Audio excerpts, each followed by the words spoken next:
volta, pessoal. Boa tarde para quem está chegando e para aqueles que estão conosco desde a primeira palestra de hoje.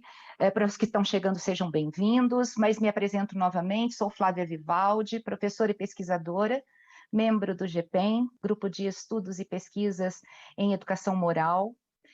Sou professora da pós-graduação de Relações Interpessoais na Escola, das competências socioemocionais à personalidade ética, do Instituto Vera Cruz, uma mineira de Poços de Caldas, envolvida com a educação desde sempre, e que tenho esse compromisso de muita responsabilidade de fazer a mediação desse evento. Nesse momento, eu quero apresentar para vocês o nosso colega Lucas, o intérprete de Libras, e também a Nara, a nossa audiodescritora, a quem eu convido para realizar a audiodescrição dos presentes nesse momento.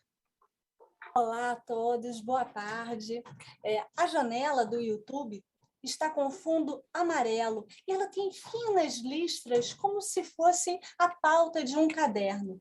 No canto superior direito está escrito Educação e Protagonismo, 16ª edição. No canto inferior esquerdo, a logo da Fundação Educar. É um catavento colorido. Embaixo, em preto, escrito Fundação Educar. No canto inferior direito, fica sempre a imagem das pessoas que fazem a interpretação de Libras. E no centro, as janelas com as imagens da mediadora, da pessoa que faz a palestra e a minha nesse momento.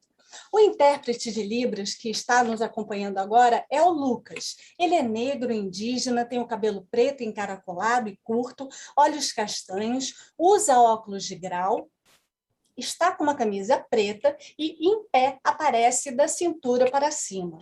Nesse momento, na janela central, tem apenas a minha imagem. Eu sou branca, tenho o cabelo bem curto, castanho escuro, já com alguns fios brancos, olhos castanhos e uso óculos de grau. Agora entraram as imagens da Flávia, a Flávia que faz a mediação. Ela é branca, tem cabelo curto, cacheado, loiro, com alguns fios brancos, olhos castanhos esverdeados, usa óculos de grau, está com uma roupa verde com uma estampa em verde mais claro e sentada aparece do ombro para cima. Está aqui com a gente também Cláudia Werneck, que é branca, tem cabelo grisalho curtíssimo, com uma franja mais comprida, que ela prende para trás formando um topete. Ela tem olhos castanhos, usa óculos de grau e está com uma camiseta preta, sem manga, e uma outra sobreposta a essa preta, cinza, de um tecido leve, levemente transparente. O Rodrigo Rubner Mendes também está aqui agora aparecendo. Ele é branco, tem o cabelo curto, castanho, olhos castanhos, usa óculos de grau, está com a barba começando a aparecer, está com uma camisa azul e sentado aparece do ombro para cima. Muito obrigada, boa tarde, um bom encontro. Obrigada, Nara. Importante para vocês, colegas que estão chegando agora, que esse encontro Educação e Protagonismo é um evento online gratuito realizado pela Fundação Educar, com o apoio das empresas da Companhia de Pascoal, das Secretarias Estaduais de Educação, Regional Campinas Leste e Oeste, Diretoria de Ensino de Franca e Superintendência Regional de Ensino de Patrocínio. Os nossos agradecimentos a esses parceiros que se empenharam para que esse evento acontecesse.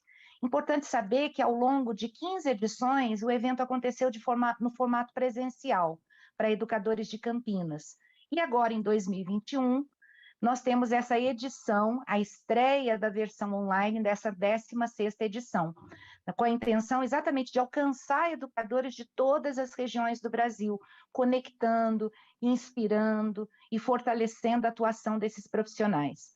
Todo o evento da tarde de ontem, dia 14, e de hoje, 15 de setembro, está sendo transmitido ao vivo no canal do YouTube da Fundação Educar, onde também ficará gravado, e haverá certificado de participação para todos que tiverem interesse e que, portanto, devem assinar a lista de presença de cada palestra, que é disponibilizada aí no chat.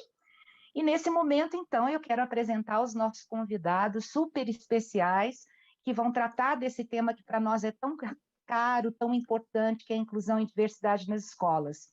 Eu apresento primeiro Cláudia Werneck, que é empreendedora social e fundadora da ONG Escola de Gente, ativista brasileira em direitos humanos, pioneira na disseminação do conceito de sociedade inclusiva na ONU, na América Latina, jornalista com especialização em comunicação e saúde pela Fiocruz, autora de 14 livros sobre diversidade e inclusão para crianças e adultos, publicados em português, espanhol e inglês, com mais de 400 mil livros vendidos. Sua obra, Quem Cabe no Seu Todos, é referenciada internacionalmente. É a única escritora brasileira recomendada oficialmente pela Unesco e pela Unicef. Seja bem-vinda, Cláudia. E o Rodrigo Rubner Mendes, mestre em Gestão da Diversidade Humana pela Fundação Getúlio Vargas e atua como professor e pesquisador na área da educação inclusiva. Fundador do Instituto Rodrigo Mendes, organização sem fins lucrativos, cuja missão é garantir que toda pessoa com deficiência tenha acesso a uma educação de qualidade na escola comum. O Instituto desenvolve programas de pesquisa, formação continuada e advocacy. Rodrigo é empreendedor social do Ashoka e membro do Young Global Leaders, Fórum Econômico Mundial. Desde 2015, trabalha como consultor para a Unesco e para o governo de Angola. Sejam muito bem-vindos, Cláudia e Rodrigo. Nós vamos sugar um pouquinho da experiência e do conhecimento de vocês, porque quem visita as páginas, né, os sites de vocês, e vê a grandeza do trabalho que vocês têm realizado, nós precisamos que os nossos educadores tenham conhecimento sobre isso e se inspirem na atuação de vocês. Então, para a gente começar nessa prosa, eu trago uma questão que eu acho que é fundamental, só para disparar a nossa conversa e que vocês vão respondendo e complementando da forma como quiserem, mas eu acho que é fundamental que a gente primeiro contextualize qual é o conceito de inclusão que nós estamos aqui defendendo, né? Porque ao longo do tempo, muitas interpretações diferentes são dadas para esse termo, e aí quase sempre ela é deslocada para o lugar da deficiência.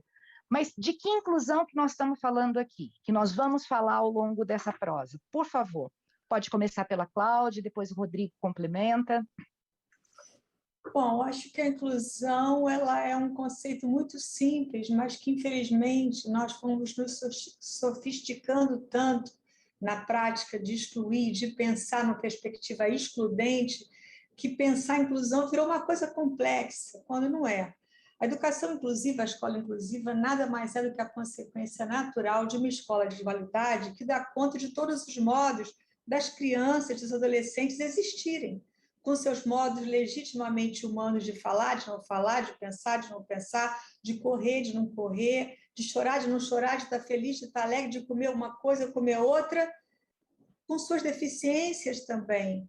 Então, a escola inclusiva ela nunca será a soma das crianças que já estão dentro da escola, mais crianças que historicamente estão fora da escola.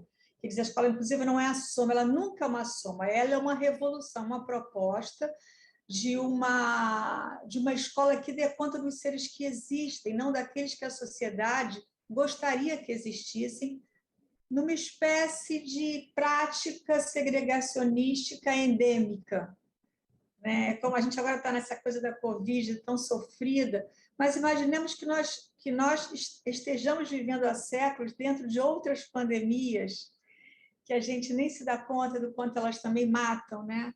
E a escola que segrega e não é inclusiva é uma delas, por exemplo. Perfeito, Cláudia. Rodrigo? Oi, Flávia, uma alegria estar com vocês. Prazer. Eu sou um fã, acho que até membro da Fundação Educar há mais de 20 anos. Então, estar ao lado da minha queridíssima amiga aqui, para mim é uma tarde de muito entusiasmo. Eu por acaso, Flávia, em 2015, fui chamado pelo MEC e pela Unesco para fazer uma pesquisa justamente sobre esse teu ponto, né? Qual é o conceito hoje adotado e construído ao longo do tempo, sob o ponto de vista da sociedade civil, em relação à educação inclusiva. E aí eu passei um ano entrevistando, fiz conversas em profundidade com 25 especialistas aí de várias partes do mundo, e a conclusão desse estudo foi que não existe um consenso, né? Existem diferentes formas de se explorar a expressão educação inclusiva. Em geral, todas, de alguma maneira, buscam alternativas para que esse segmento de pessoas com deficiência tenha oportunidades educacionais, e, em geral, também bebem um pouco do universo dos direitos humanos, mas não tem uma convergência clara. Nós aqui, né, o nosso instituto e eu, como pesquisador, eu trabalho com a ideia, e que está alinhada com o que Cláudia trouxe, de que a escola inclusiva ela é uma instituição que acolhe todos e persegue altas expectativas para cada um, né? Em outras palavras, a gente está falando de uma escola que iguala direitos, e por perceber que cada estudante tem a sua própria maneira de se desenvolver, aprender e se relacionar com o mundo, essa escola ela reconhece que ela precisa diversificar as suas ações e estratégias pedagógicas para que ela dê oportunidade para que todos, né, alcancem o seu melhor. E eu tenho falado bastante sobre essa questão das altas expectativas, porque nesses últimos 8 anos a gente teve a chance de visitar escolas em todas as partes do Brasil, né, e ainda a gente percebe muitos educadores que, por mais boa vontade que demonstrem, né, na sua atitude, não comunicam uma aposta de que aquela criança, de fato, né, tem a possibilidade de construir autonomia, né? E isso em virtude do que nós herdamos como uma herança muito limitadora, muito negativa em relação a esse segmento. Então, nós, como sociedade, ainda carregamos esse olhar e isso se repete na escola. Então, a gente tem trabalhado bastante essa imprescindível mudança de visão, de cultura em relação ao que se espera, ao que se cria como um horizonte futuro dessas crianças, se de fato a gente quer criar uma rede de ensino que seja genuinamente inclusiva. Mas é bom lembrar, só para encerrar aqui, Flávia, que eu já vi, né, secretarias de educação e políticas públicas usando essa expressão para se referir a propostas educacionais que não estão alinhadas com isso que a gente está trazendo. Então, acho que é importante um cuidado, né, para quem ouve, para quem lê uma proposta, até no campo do marco legal brasileiro, né, entender o que está por trás, né, quais são os princípios que aquela proposta está trazendo. Então, acho sempre um ponto de atenção. A expressão por si só não garante o que está sendo de fato defendido. Perfeito, e essa sua fala final, ela antecipa até o que eu perguntaria em seguida, que é exatamente assim, qual é a convergência que nós temos na realidade, né, na nossa realidade de educação, inclusive por parte das políticas públicas, e aquilo que se deveria acontecer, né? Então, a partir daquilo que vocês trouxeram, do conceito de inclusão como o direito e a possibilidade de todos aprenderem. Esse é um princípio que está, inclusive, na sua página. Eu fui ler os princípios, eu falei, esses princípios servem para qualquer ser humano, não é para o sujeito com deficiência ou para o sujeito assim assado. Isso é para a espécie humana, né? Então, assim, são princípios abrangentes que deveriam estar muito claros no fazer educacional, mas que a gente sabe que não estão, né? E aí, quando você faz essa reflexão, que há uma divergência, né, entre aquilo que se defende e aquilo que realmente acontece, eu acho que nós podemos abrir aqui um momento para falar sobre isso, porque estamos vivendo um momento muito delicado em relação à perspectiva de políticas públicas para essa temática, né, em que há um discurso muito forte, aliás, menos forte até do que a gente imaginava, mas na defesa de um retrocesso, né, dessa ideia da diversidade e tudo mais. Então, qual é o impacto? Olha, a gente já não tinha um cenário, vamos dizer assim, ideal, né, dessa perspectiva inclusiva. Com esse discurso ou com esse viés, né, com esse paradigma de retrocesso que a gente tem percebido nas políticas nacionais de educação, quais são os impactos que isso pode gerar e como é que a gente pode antecipadamente agir para que isso não aconteça? Gostaria de ouvi-lo sobre isso, porque vocês são pessoas que estão sempre em contato com iniciativas, com propostas, com projetos e com pesquisas do mundo inteiro sobre essa temática, né? E a gente vive um momento agora de muita vergonha em relação a isso. Então, eu gostaria de ouvir vocês sobre isso. Bom, eu concordo com o Rodrigo, mas colocaria um alerta maior ainda. O Rodrigo é uma pessoa muito educada, muito gentil. Inclusive, ele começou cumprimentando vocês e eu não, mas eu botaria, eu diria SOS, SOS, luzes vermelhas piscando, laser, todo tipo de aviso, porque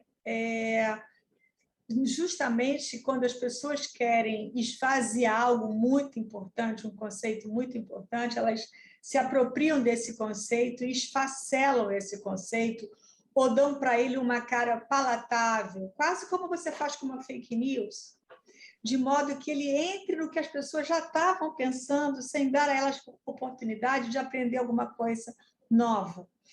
Então, nós estamos no momento, nós vemos a palavra inclusão sendo usada de forma muito leviana, a palavra educação inclusiva também, escola inclusiva também, e é preciso ficar muito atento, porque inclusão nunca é separar, mas inclusão também não é só juntar.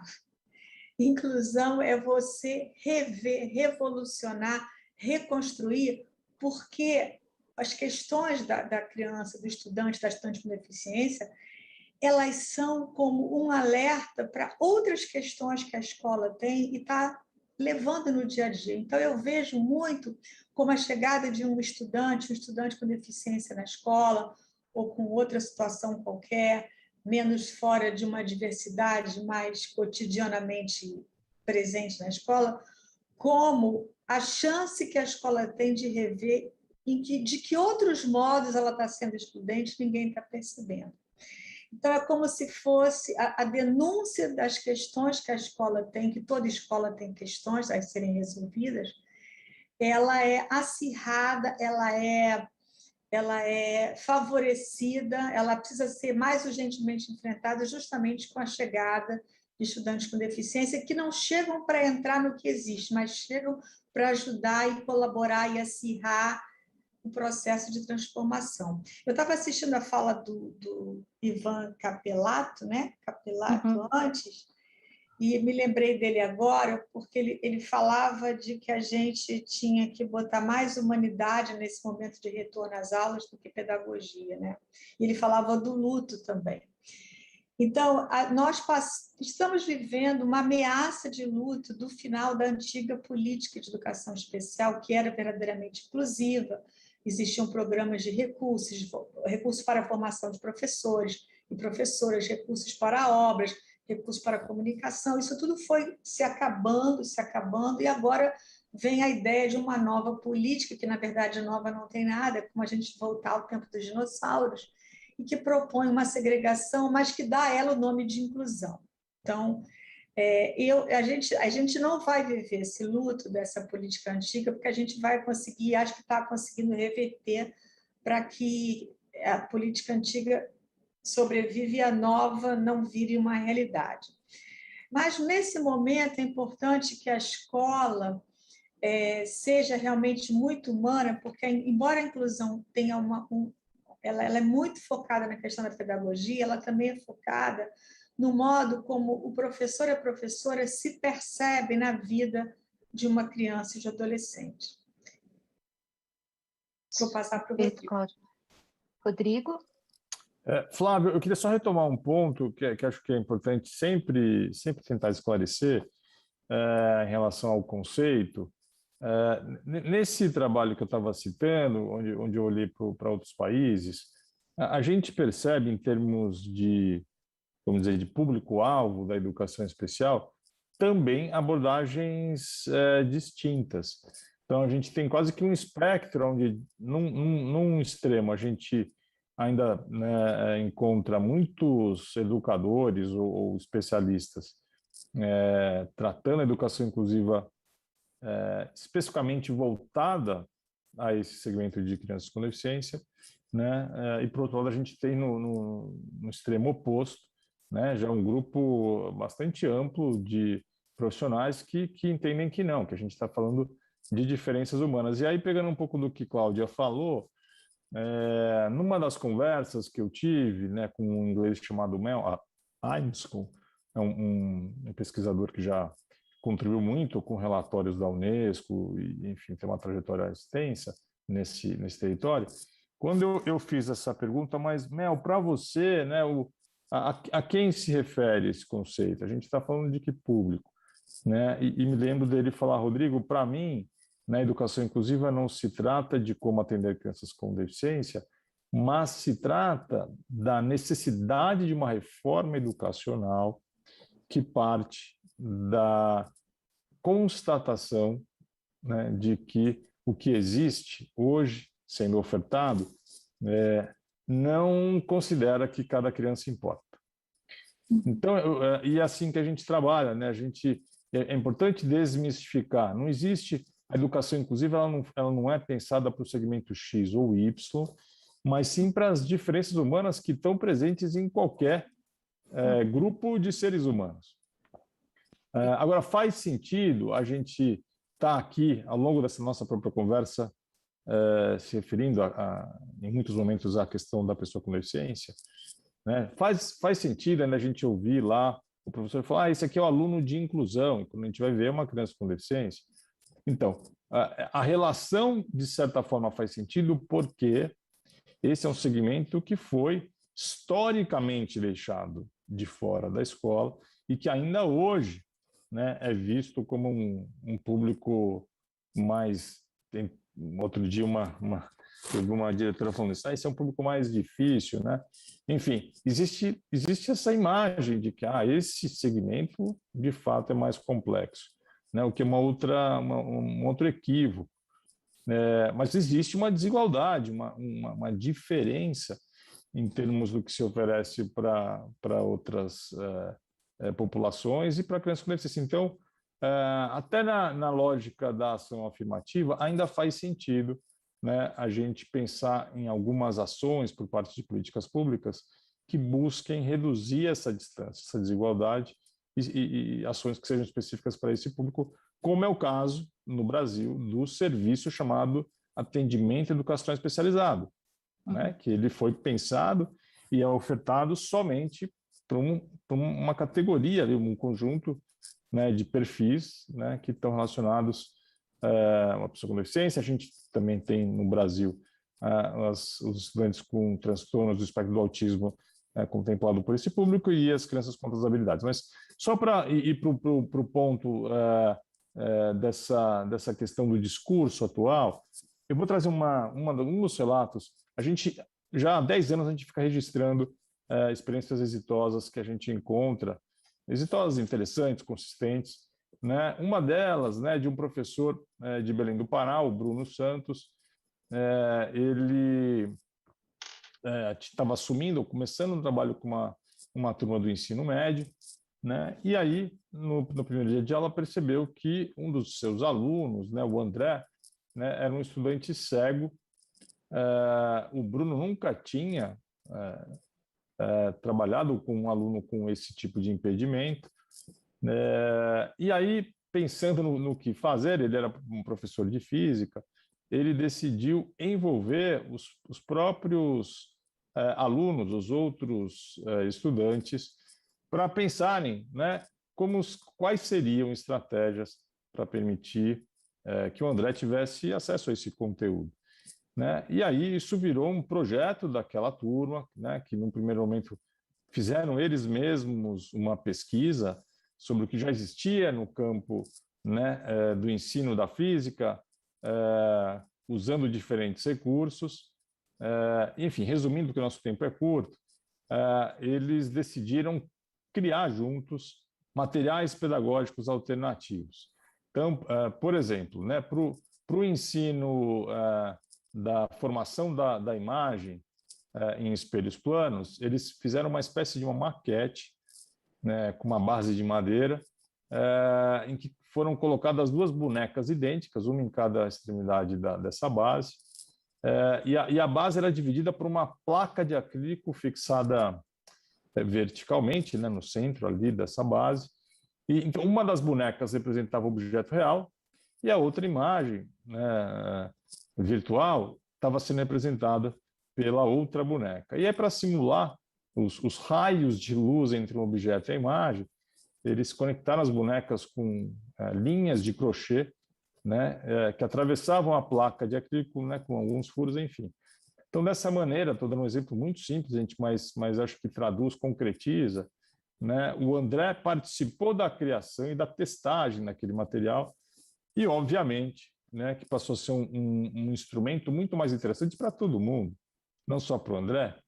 Era Né? isso que eu ia colocar, Rodrigo, porque o que você está relatando não é uma experiência simples, é uma experiência em que aquilo que a gente mais deseja para a educação, que é uma participação ativa do sujeito, né, que é o exercício da equidade, né, e assim, o fazer com sentido estavam presentes.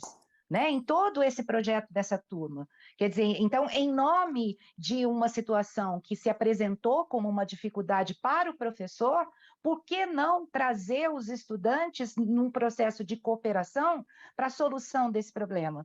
Né? Quer dizer, essa é uma ideia que precisa estar presente no dia a dia da escola, para que, de fato, esse conceito de inclusão vá para além da deficiência, porque esse era um aluno cego, mas nós temos dentro das salas de aula muitos sujeitos que não apresentam nenhuma deficiência e que também não dão trabalho em termos de comportamento, mas que estão ali só por estarem, porque não são incluídos nesse processo. Né? Então, assim, partindo dessa experiência que você compartilhou conosco, eu fiquei aqui pensando o quanto muitas vezes há a necessidade da escola, porque eu falo da escola, porque se a gente ficar dependendo o tempo todo de políticas públicas, é óbvio que elas são necessárias, mas existem momentos históricos como esse que a gente precisa do ser humano, do professor, do gestor, né, dos estudantes que estão ali para tomar a iniciativa. E aí eu fico pensando assim, o quanto na escola houve a presença de uma justiça por igualdade, sabe aquela ideia de você dar um conforto para a comunidade, de que todos são tratados de forma igual? Nós crescemos ouvindo isso na escola. Não, aqui para mim todo mundo é igual. Sendo que, na verdade, uma educação inclusiva precisa de uma justiça para além da igualdade, que é por equidade. Né? Então, assim, o que efetivamente casos como esse do professor André, o nome dele? O André era Bruno de Belém do Pará. O Bruno, né? O Bruno que teve essa iniciativa, como é que a gente pode transbordar as escolas, né, e cada profissional desse compromisso de que cada sujeito que está ali tem ritmo diferente, independente de ter uma dificuldade exclusiva, né? De ter uma deficiência, mas ele tem ritmos diferentes. Como é que a gente pode fazer transbordar isso? Né? Quer dizer, quais outras experiências vocês podem trazer, mostrando que é possível? Porque eu, assim, dentro da escola e depois à frente da secretaria, eu cansei de ouvir por parte dos professores, muito bem intencionados, mas falas do tipo assim, eu não consigo, eu não sei como fazer. mesmo que a gente oferecesse espaços de formação. E eu acho que muito dessa dificuldade tem a ver com essa intenção de um trabalho solitário, porque a solução do Bruno não foi na solidão, né? A solução do Bruno foi exatamente no trabalho solidário. Queria ouvir vocês sobre isso. A gente tem a ilusão de que quando uma criança não vai bem, não quero mais usar aspas, então quando uma criança não vai bem na escola por alguma razão, o restante está bem. Não, não está bem. Se uma criança não está bem, ninguém está bem. Não existe a professora que é boa para todo mundo, a escola que é boa para todo mundo, não é boa para 3 crianças, 4 adolescentes. Isso é uma ilusão.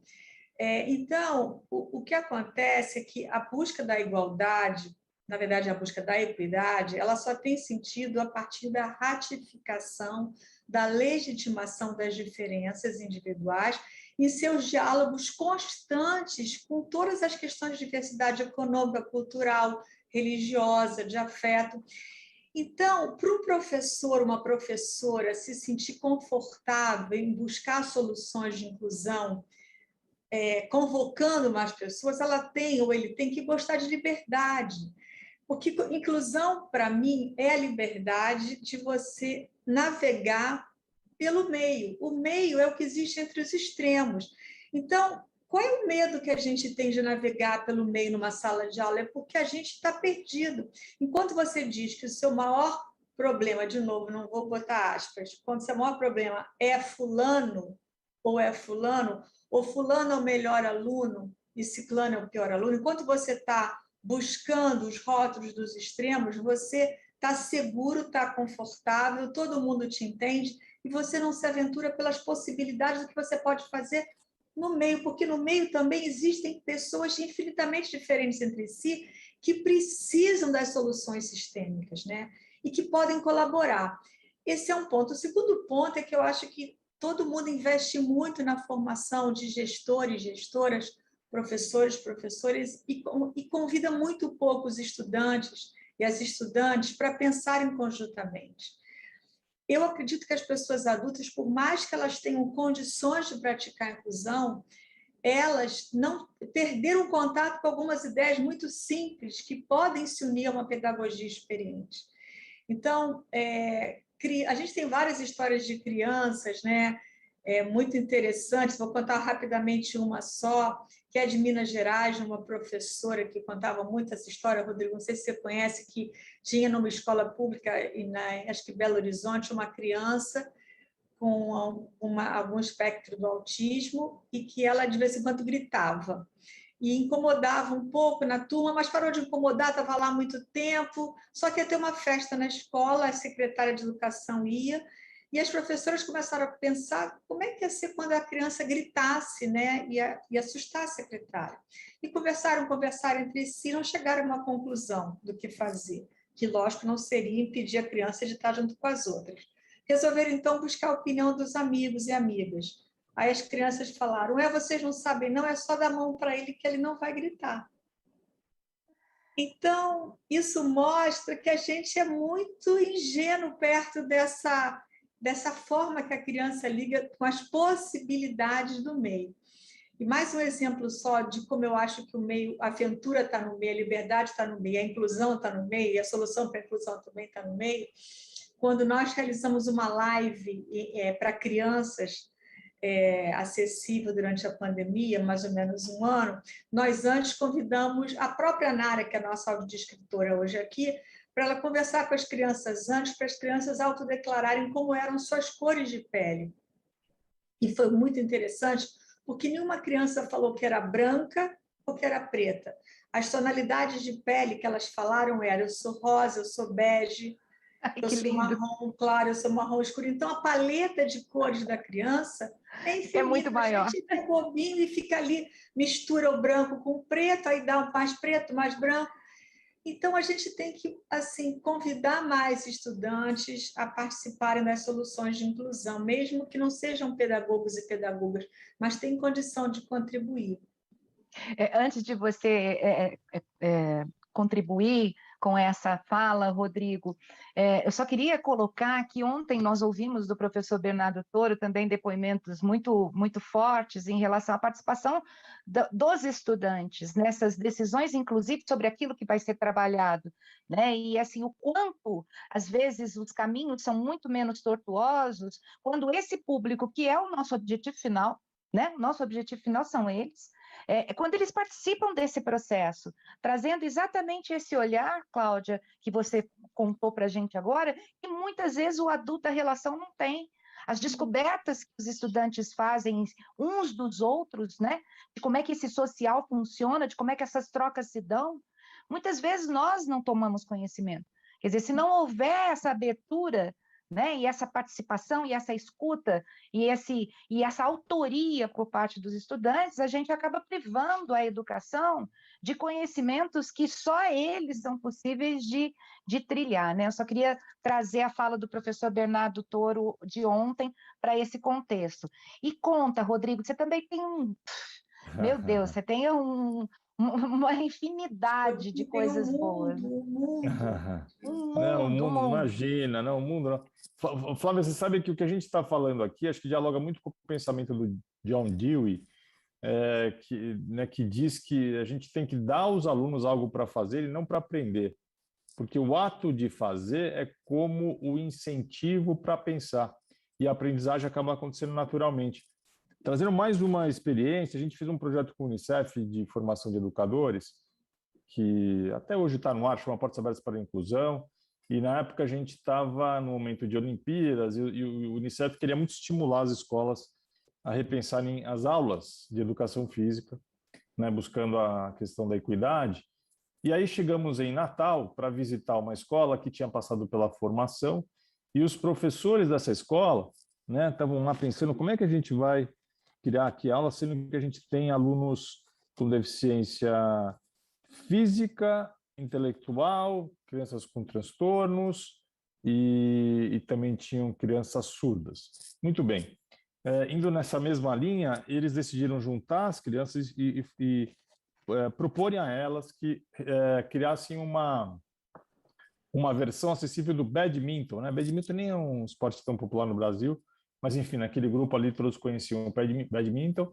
E aí uma das crianças se chamava Maria Luísa, tinha 13 anos, eu tive lá, conheci ela, ela tinha um transtorno importante e nunca tinha conversado com os colegas, já estava há 3 anos da escola, era uma criança muito isolada. E aí nessa roda de conversa, onde eles começaram a pensar quais seriam as regras necessárias, a Maria Luísa, pela primeira vez, falou. E não parou mais de falar, deu ideias e tal. E aí criaram uma versão do badminton que tinha um intérprete de Libras ao lado do juiz, né, para sinalizar o que estava acontecendo, ou seja, para os alunos surdos entenderem o que estava sendo decidido pelo juiz. Eles redimensionaram o tamanho da quadra para facilitar a mobilidade dos alunos com impedimentos motores e diminuíram também o tempo, a quantidade de pontos para favorecer, né, a concentração, né, de alguns que tinham dificuldades ali em virtude de outras questões, mas enfim. E aí virou um sucesso esse badminton, e uma das alunas surdas, né, que começou a jogar badminton por causa dessa prática, ela era sempre dispensada da aula, depois se tornou uma competidora lá, enfim, hoje se dedica ao alto rendimento desse esporte. Então, mais um exemplo, né, do quanto, né, a gente buscar o trabalho colaborativo, né, entre os próprios educadores e, quando possível, envolvendo os estudantes e as suas famílias, muda completamente aquilo que se imagina. Quem quiser conhecer mais, Flávia, a gente tem uma plataforma com centenas de experiências de todo o Brasil, chama Diversa, né, o endereço é diversa.org.br, tem bastante material lá. Muito obrigada, Rodrigo, tenho certeza que eu quero que vocês falem sobre as respectivas instituições, porque assim, isso repertoria, né, o profissional de educação quando ele tem onde buscar experiências exitosas, o que está acontecendo, o que outras culturas estão desenvolvendo, isso ajuda. Então, eu gostaria, inclusive, Cláudia, que você falasse um pouco também da escola de gente, essa experiência assim, da comunicação fluida, do direito e acesso às diferentes manifestações da arte, e, enfim, explicar para a gente como é que funciona isso também. O Diversa, a plataforma do Rodrigo, é uma referência nacional, que é nacional. Quem quer saber o que está acontecendo, como acontece, o lugar é o Diversa, né?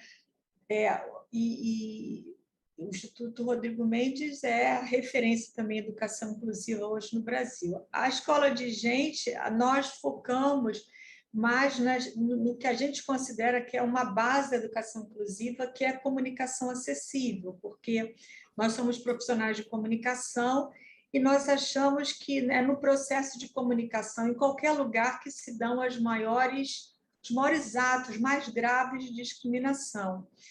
E não é só repetindo também em relação a pessoas com deficiência. Por exemplo, quando a gente pensa na comunicação da escola inclusiva, que é uma escola que também se relaciona com o Conselho Tutelar, com o Ministério Público Estadual, com os meios de comunicação, com as redes sociais, com as famílias. Por exemplo, se essa comunicação com as famílias é feita só por escrito, você elimina a possibilidade daquela criança que tem uma família que é analfabeta, uma mãe analfabeta, ou uma avó que perdeu óculos, ou uma tia cega que cuida dela, não sei, que é responsável por ela, saber o que a escola está querendo dizer.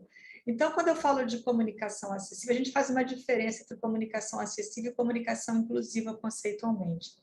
Para nós, comunicação acessível é aquela que oferece todos os recursos possíveis imaginários que existem, que ainda vão existir, e outras soluções que cada escola pode criar, para que a gente dê conta de que os estudantes, e as professoras, os gestores, a merendeira e todas as pessoas consigam não só serem comunicadas do que está acontecendo, tanto o conteúdo de uma aula, quanto a sirene de um incêndio, quanto também expressarem a sua opinião. São dois direitos que têm que estar sempre juntos na comunicação acessível e inclusiva, o direito de ser comunicado e o direito de se comunicar.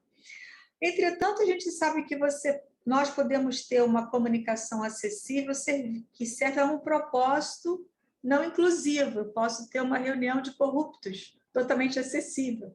Tem libras, tem legenda, tem linguagem simples, uma descrição, mas o tema é defender a corrupção. Então, ali a gente tem uma comunicação acessível que, entretanto, não é inclusiva. Agora, na educação inclusiva, na escola, necessariamente, toda comunicação tem que ser inclusiva.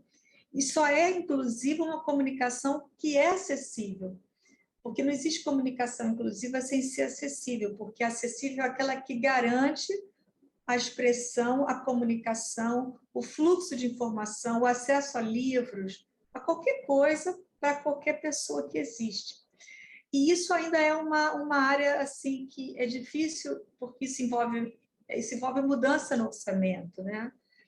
É preciso mexer no orçamento, para você ter um orçamento que dê conta dessas acessibilidades todas, né? Sim, você tem que estar, principalmente se é uma escola pública em regiões de pobreza, porque, segundo a ONU, 80%, um pouco mais das pessoas com deficiência vivem na pobreza, principalmente crianças e adolescentes. Então, eu vejo muito na área social, não tanto em relação às escolas públicas, mas a gente vê muito, não sei se o Rodrigo concorda, mas em congressos de responsabilidade social, as empresas apresentaram cases assim de um projeto de educação, de cultura, de esporte, que chegou uma criança com deficiência, aí todo mundo se mobilizou para ela vira um sucesso e vira um case.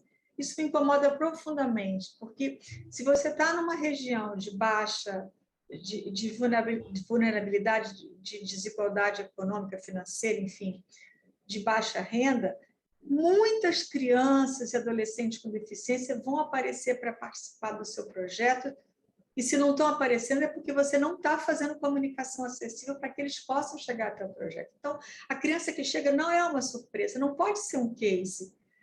Então, existem algumas distorções assim em relação à grande quantidade de crianças com deficiência que estariam na escola pública inclusiva e estariam nos projetos sociais apoiados pelas empresas, mas que ainda não chegaram lá. Não chegaram lá, em parte, não totalmente, porque não há uma comunicação que diga você é bem-vinda, e além de ser bem-vinda, vai ter seu direito à participação garantido. Perfeito, perfeito. Rodrigo, você quer Oi, falar Flávia, eu concordo com Cláudia, e Cláudia foi muito generosa com a sua menção ao diverso. Eu queria dizer que os livros da Cláudia e todo o conteúdo produzido ao longo desses anos todos pela Escola de Gente são imprescindíveis, né, fundamentais para quem está querendo, de fato, avançar e ser provocado, né, a mudar o seu ponto de vista. Então, fica aqui eu li todos e continuo recomendando. Flávia, eu acho que a gente tem mais quanto tempo aqui, só para eu me calibrar? Olha, nós temos mais uns 10 minutos. É muito rápido, né, gente? Passa, a gente nem percebe. Tá bom. Eu queria só trazer um outro aspecto aqui, em relação a quando você perguntou, né? O que a gente precisa fazer para que, de fato, a equidade seja compreendida e se transforme em atitude. Esses casos que eu trouxe aqui, tem muitos, né? Eles são exemplos, né, de ações que colocam essa temática como parte do cotidiano da escola, né? Esse grupo de alunos que ajudou a criar a maquete do espelho plano, né, um deles depois foi fazer um trabalho sobre direitos humanos, sobre igualdade, sobre quais são os marcos legais do mundo, né? Então, colocar isso como parte do currículo, como parte da experiência deles, me parece um caminho interessante, porque não é o princípio da igualdade, né? A gente tem usado muito a equidade, mas a ideia do tratar igualmente os iguais e desigualmente os iguais à medida da sua desigualdade, que é um princípio acreditado a Aristóteles, né? Ele não é intuitivo, né? Em geral, quando você pergunta, mas e aí, para você, o que é igualdade? A resposta do senso comum é tratar todo mundo igual, e é bem mais difícil do que isso. Eu, quando prestei vestibular pela segunda vez, Flávia, eu tinha passado por um acidente e estava com meus braços imobilizados. Na época,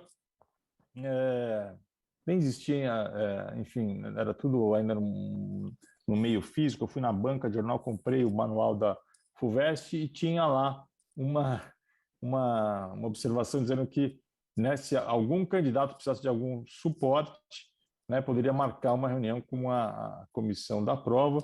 Fui lá, tive uma reunião com alguns diretores, avaliaram o meu caso e decidiram que eu faria a mesma prova, no mesmo espaço, com o mesmo tempo, mas eles contratariam um escriba, né, uma pessoa para quem eu ditaria a prova, e contratariam um enfermeiro, caso eu precisasse ir ao toalete, enfim, para que ninguém de fora interferisse naquele período da prova.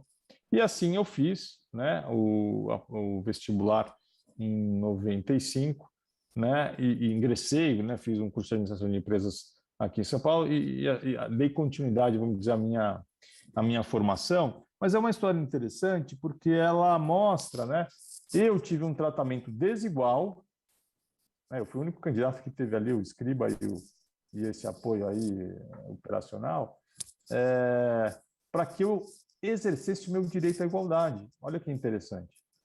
Se simplesmente eles falassem, não, Rodrigo, aqui nós tratamos todos iguais, você né, vai ter que, enfim, você será excluído da prova, né, por não poder escrever naquele momento. Né? Então, não é simples. Não é simples a gente decidir quais são as situações que merecem, né, demandam esse tratamento desigual. É muito subjetivo e isso é construído coletivamente conforme a gente amadurece como sociedade. Mas acho que é isso, né? Tentando te responder, esse é um conteúdo que deve ser colocado para os alunos pensarem desde a primeira infância, eu diria. Sem dúvida nenhuma, porque ele vai no cerne da questão da gente melhorar a qualidade da sociedade, né? Melhorar a qualidade do ser humano como espécie, entendendo que essa diversidade ela traz o benefício da construção cada vez mais acelerada de conhecimento.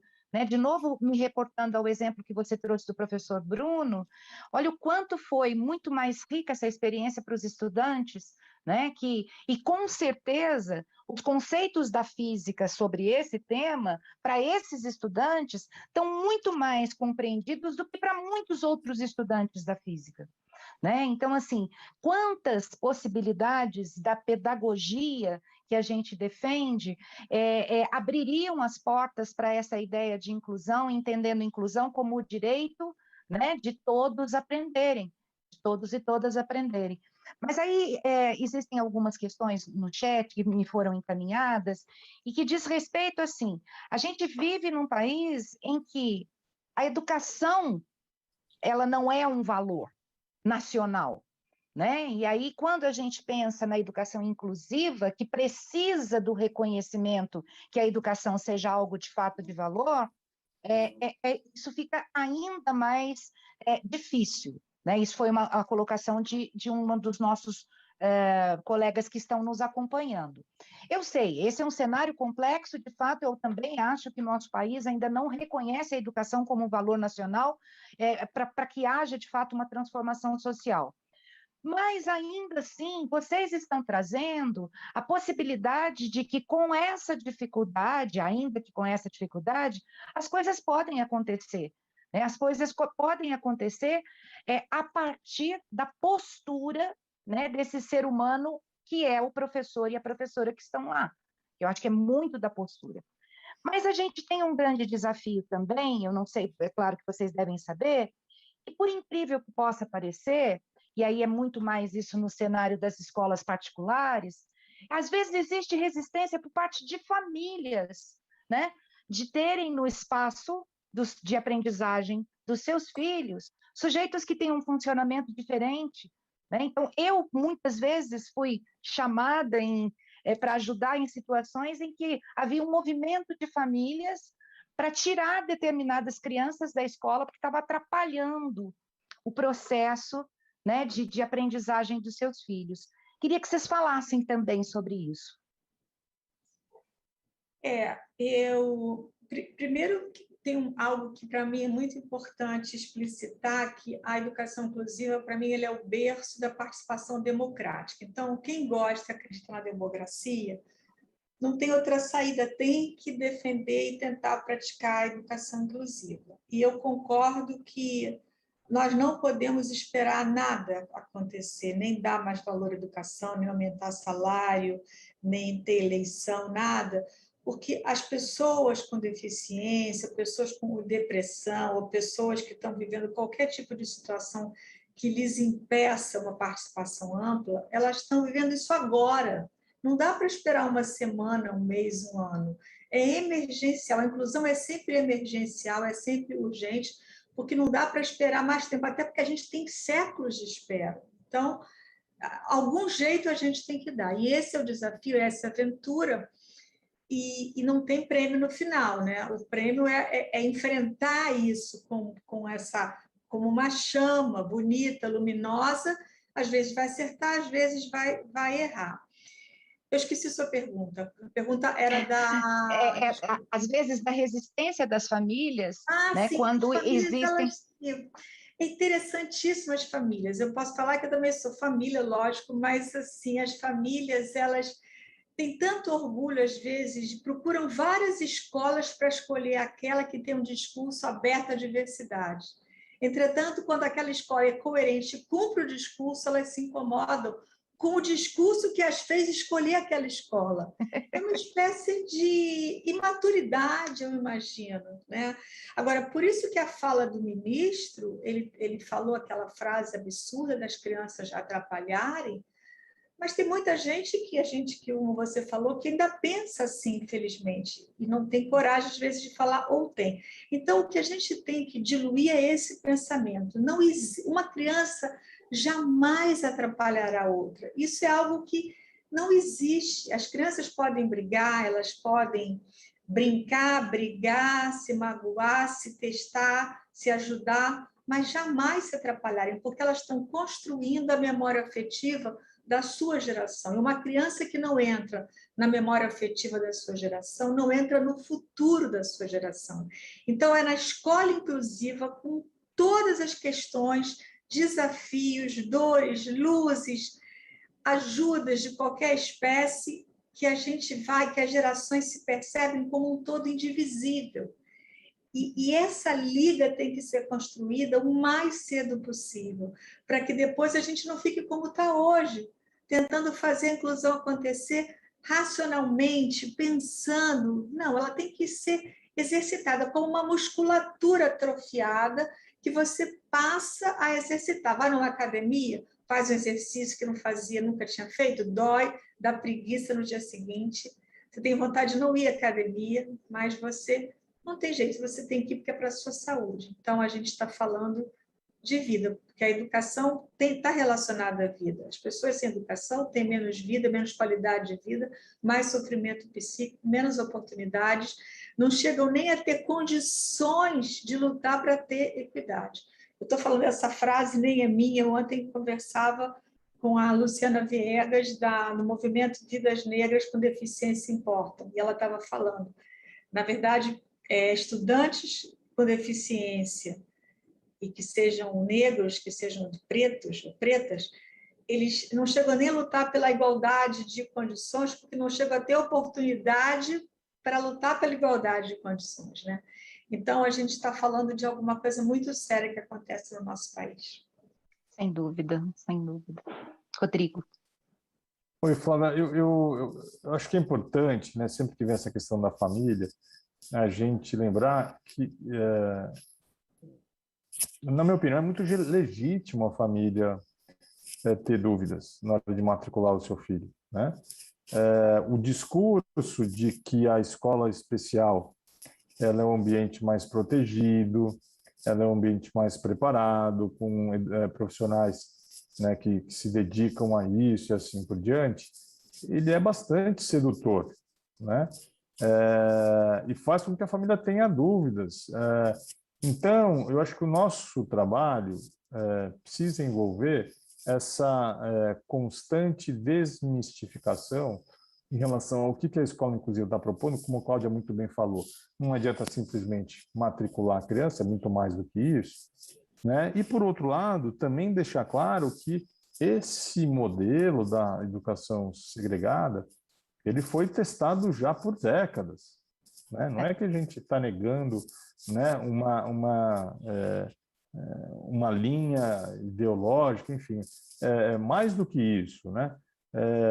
A gente tem evidências de que é um tipo de ambiente, né? Acho que para quem nunca foi numa escola especial, em geral são classes bem pequenas, né? Com crianças com especificidades muito semelhantes, né? Então, enfim, já de largada a criança não tem a riqueza de estímulos, né, propiciada pela interação, pela troca, pelo convívio, que é necessária para a criança ter a chance de alcançar o seu melhor, né? Então, o desafio do convívio com a diversidade é um dos elementos-chave ali para que a criança vá explorando o seu potencial. E promover uma educação de qualidade na escola inclusiva não é nada trivial, né? A gente tem que reconhecer que é desafiador, né? Pressupõe, antes de mais nada, uma mudança de valor, de visão,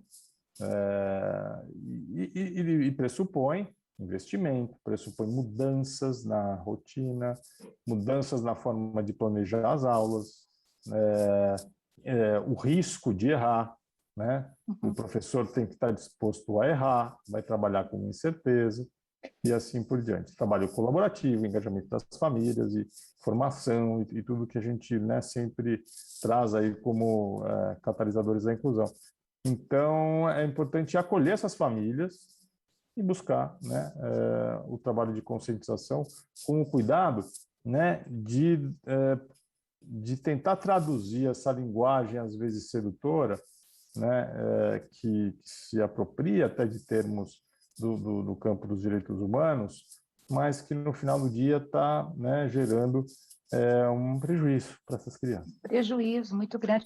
E paralelo a isso, né, Rodrigo, por mais evidências que a gente tenha que esse modelo não traz todos os avanços e desenvolvimento que a gente deseja para o ser humano como um todo, estamos vivendo um momento em que a ciência é negada, né? A veracidade, as evidências são negadas. Então, é como se isso tudo, se toda essa experiência anterior não existisse, né? Então, a gente não pode nunca se distanciar disso, que agora a gente tem que ter um esforço extra para mostrar a força da ciência, a força do conhecimento, coisa que parecia que era natural, né? Mas isso, além de todos os desafios, nós ainda temos mais esse, convencer que o que a ciência traz, o que as pesquisas mostram, o que os dados revelam, precisa ser considerado, né? É algo bem... Cláudia, tem uma pergunta para você no chat da Marinela, que fala o seguinte: como jornalista, o que você pensa do uso do jornalismo e da educação midiática como ferramentas para engajar toda a comunidade escolar na questão da inclusão? Eu acho fundamental, eu acho que uma análise crítica da mídia, do que é publicado na mídia, é muito interessante como em sala de aula, ou mesmo em formação de professores e professoras. Eu não sei se é bem isso que ela está perguntando, mas eu gosto muito, eu até hoje faço análise crítica da mídia, porque eu acho que é um exercício muito bom para mim, para eu ficar cada vez mais assim muito alerta, e às vezes eu encontro, por exemplo, matérias de 20 anos que, se eu mostrar para você, você vai achar que ela acabou de ser publicada. Matéria sobre educação inclusiva, matéria sobre trabalho inclusivo, e aí você vê que a gente, na verdade, avançou pouco. Embora eu acho que eu me surpreendi recentemente com a reação da sociedade muito forte em relação ao comentário do ministro da Educação sobre educação inclusiva, e tenho me surpreendido favoravelmente. Achei que nós conseguimos mostrar melhor o quanto amadurecemos. Eu achava que a gente estava ainda mais atrás, e agora acho que a gente está um pouco na frente, mas ainda é pouco. É pouco porque as pessoas sofrem hoje, então a gente não pode esperar para amanhã. É pouco porque, dentro do esforço de tantas pessoas e da política que nós já tivemos, eu acho que ainda avançamos pouco. Mas, de qualquer maneira, eu ando mais animada com a sociedade. Os meios de comunicação, eles reproduzem, claro, o que a sociedade pensa. Eles ainda têm muita dificuldade de entender o que é comunicação inclusiva e acessível. Hoje eu acabei de participar de uma experiência comprovando isso junto ao meio de comunicação, a semana passada também, né? Então, o que a gente percebe é que existe ainda... A mídia, ela dá mais espaço hoje para falar do assunto. E também houve uma melhora, não sei se você também concorda, Rodrigo, até pouco tempo as pessoas jornalistas chegavam perguntando o que era melhor: educação especial, segregada, classe especial, educação inclusiva. Aí eu respondi assim: olha, eu não vou responder a sua pergunta, porque você não perguntaria para mim o que é melhor, se é trabalho escravo ou trabalho não escravo, se é pedofilia ou não pedofilia, porque aquilo que o jornalista tem consciência de que é violação de direitos humanos, ele não faz esse tipo de contraditório, ele faz um outro tipo de contraditório. O contraditório pode ser como resolver essa questão, como acabar com o trabalho escravo. A fulana acha que é assim, o outro acha que é assim. Mas nunca o que é melhor, o trabalho escravo ou não escravo. Essa pergunta não está vindo mais. Não tem vindo mais. Então, eu também achei interessante, eu notei um avanço, né? Ainda virá essa pergunta, em algum momento ela virá, mas eu acho importante que a gente se posicione dizendo: olha, se você entende que a Constituição não permite escolher crianças, não pergunta o que eu acho melhor, porque eu vou sempre seguir a Constituição.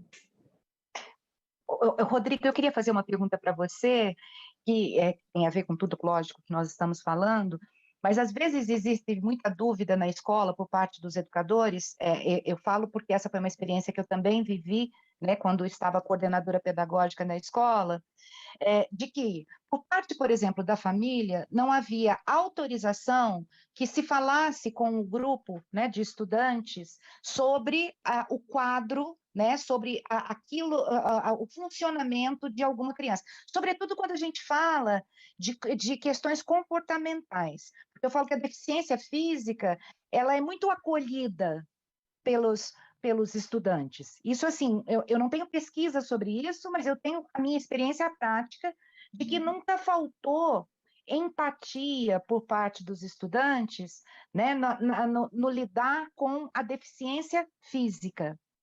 Mas as questões comportamentais, né, quando a gente fala de autismo, de diferentes, claro, condições, isso é claro que muda um pouco a dinâmica de sala de aula.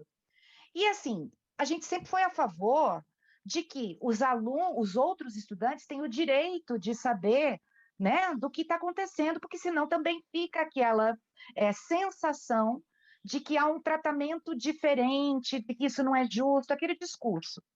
Mas o contraponto é a falta de autorização de que se fale sobre isso abertamente na escola.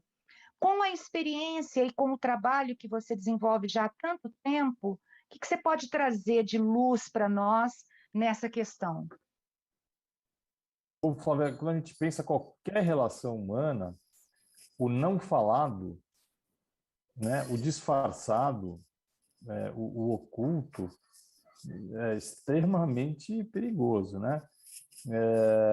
Eu lembro de um caso aqui numa região da periferia de São Paulo, em que uma escola recebeu uma criança que tinha transtorno do espectro do autismo e tinha uma série de dificuldades de permanecer na sala de aula, de seguir algumas regras em relação a onde guardar o material, de que forma se comportar e coisas desse tipo. E aí a escola, depois de conversar com a família, eu acho que esse é um primeiro ponto, a família precisa construir junto isso, e com isso a questão de autorizar ou não autorizar, acho que ela perde o sentido, porque você vai construir com a família. A escola passou a organizar rodas, né, de diálogos entre os estudantes, em que cotidianamente eles discutissem, né, o que eles enxergavam como dúvidas, como incoerências, como atitudes duvidosas por parte da escola. E aí, naturalmente, né, o caso do Cleiton, foi colocado na roda.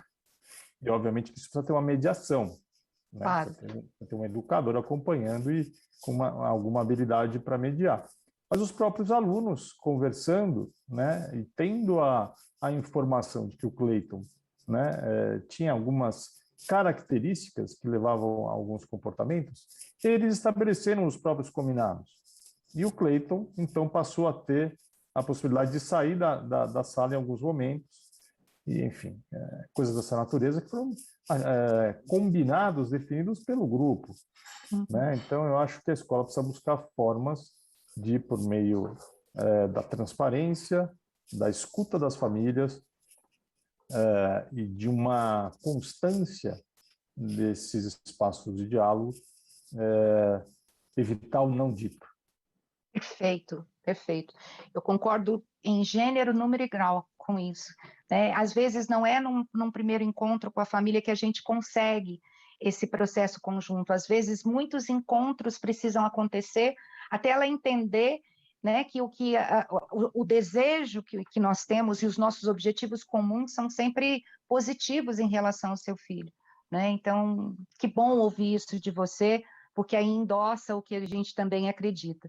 Meus queridos, eu vou já, infelizmente, tenho que dizer que nosso tempo está acabando, aliás, já acabou, mas eu quero deixar aqui, antes de passar para vocês fazerem as considerações finais, toda a minha gratidão por esse momento, que é um período muito curto para a gente sugar tudo que vocês têm para compartilhar, mas eu já deixo aí a dica para os nossos educadores que estão nos acompanhando, que acompanhem o trabalho deles, né? Visitem os sites, porque tem materiais maravilhosos, maravilhosos, que podem ajudar muito, né? O professor que às vezes se sente meio perdido em relação a lidar com essas questões.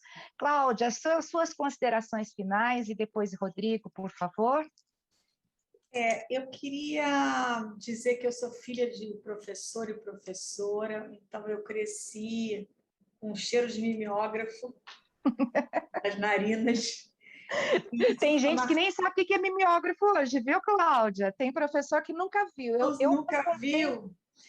Eu tenho um pouco de trauma, porque em 2000 eu estava na Amazônia, me lembro, na cidade de Barcarena, nunca me esqueço disso, falando, e contei isso, que eu era filha de professor e professora, e aí eu falei assim, eu cresci com cheiro de mimeógrafo, o álcool, vocês nem devem saber o que é isso, no ano de 2000.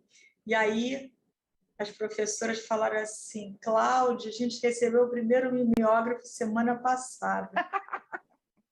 Eu fiquei me sentindo assim, aquela pessoa arrogante que não tinha noção. Então, eu sempre... Mas hoje eu posso te hoje garantir já, né? que tem muitos educadores que não conhecem, que virou peça de museu mesmo. Eu também. Porque são muito jovens também, isso, né?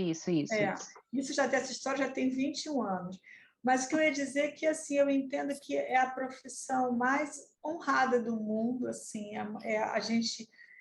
são as pessoas que formam com muita interferência, né? O futuro, as pessoas que vão decidir tomar decisões no futuro, e que são essas pessoas que também vão estar cuidando do país quando nós ficarmos, eu, no caso, mais idosa do que eu já sou. Então, assim, o professor ele está ligado ao passado, ao presente, ao futuro, e eu queria primeiro honrar essa profissão e convidar vocês todas, as pessoas aqui todas, a baixarem um aplicativo que a Escola de Gente tem, chamado Vem Cá. Ele pode ser baixado gratuitamente na loja do Android, na outra loja. O Vem Cá, ele tem tudo que tem acessibilidade, inclusive esse evento está no Vem Cá. Tudo que tem acessibilidade, desde artigos científicos, podcasts, no presencial e no online. E também convidar as pessoas para escreverem, cadastrarem seus próprios eventos. Basta ter uma acessibilidade comunicacional que pode ser cadastrado. E o Rock in Rio, que também a gente está acompanhando e participando, amanhã tem uma palestra sobre insanidades e inacessibilidades, também no Rock in Rio, a gente está junto, também está lá esse evento, está lá tudo e pode entrar tudo, e é algo barato, gratuito, acessível, e esse ser de Vem Cá é ser de cultura, de conhecimento, de conexão.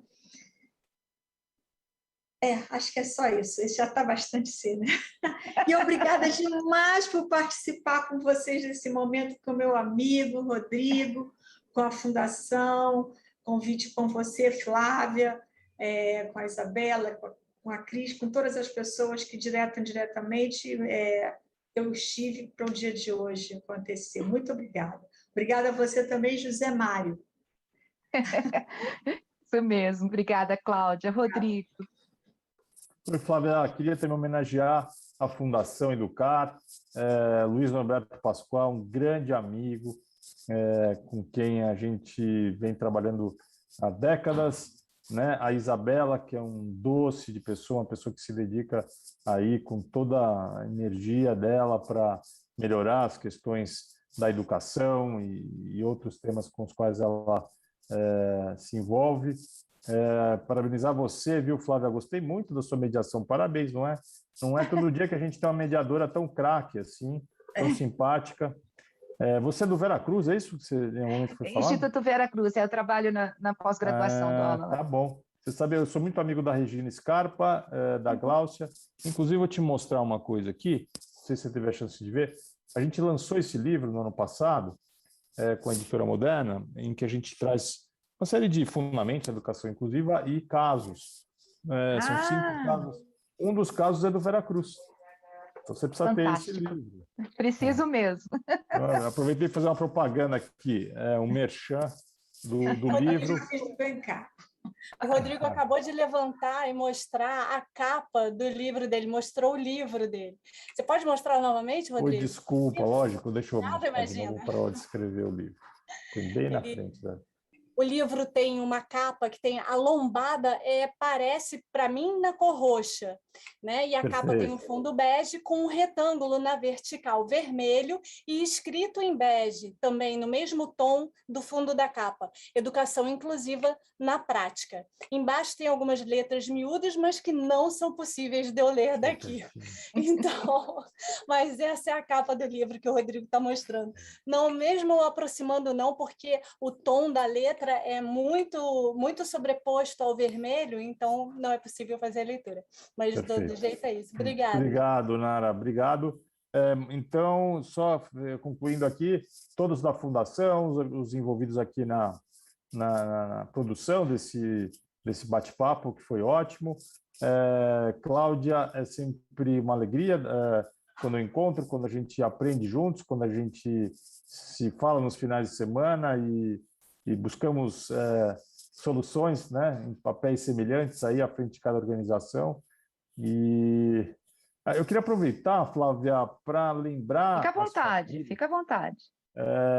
Que agora que a gente está nessa retomada das aulas presenciais de uma maneira que parece mais estável, no ano passado a gente fez, logo no início da pandemia, quando as escolas foram já fechadas, a gente produziu também um estudo sobre protocolos de